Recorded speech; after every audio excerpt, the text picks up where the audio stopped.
नमस्कार, माझ्या चॅनलमध्ये सर्वांचं स्वागत आहे। आज आपण घरच्या घरी उत्तम माती मिक्स सॉइल मिक्स परफेक्ट कसं बनवायचं, कसं तयार करायचं ते पाहणार आहोत। हे मिक्स तुम्ही कोणत्याही पालेभाज्या, फुलझाड, फळझाड किंवा कुंडीतल्या कुठल्याही झाडांसाठी वापरू शकतो। बागेतली माती घेतली आहे, थोडी जास्त प्रमाणात घेतली आहे। त्यानंतर इथे निमखली घेतली। निमखली मातीला कीड आणि बुरशीपासून संरक्षण मिळते। त्यानंतर इथे कोकोपीट हे धुवून स्वच्छ वाळवून घेतलं आहे। जेवढं निमखली घेतली आहे तेवढंच मी इथे कोकोपीट घेतलं आहे। कोकोपीट माती हलकी, मऊ आणि पाणी धरून ठेवण्यासाठी उपयुक्त आहे।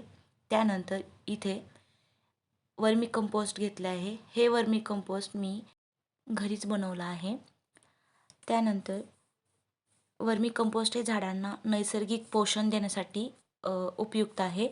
त्यानंतर इथे मी 2 मूठ NPK घेतले आहे। जास्त माती आहे त्यामुळे मी 2 मूठ जास्त घेतले आहे। NPK झाडांच्या वाढीसाठी आवश्यक आहे। तर NPK म्हणजेच नायट्रोजन, फॉस्फरस अँड पोटॅशियम। हे NPK योग्य प्रमाणात वापरायचे। झाडांची वाढ वेगाने होते, पाने हिरवी व तजेलदार राहतात। त्यानंतर NPK मुळे कमकुवत झालेला प्लांट लवकर रिकवर होतो। हे सगळं एकत्र मिक्स केलं की परफेक्ट सॉइल तयार होते। 1-2 दिवस असे ग्रो बॅगमध्ये भरून ठेवा।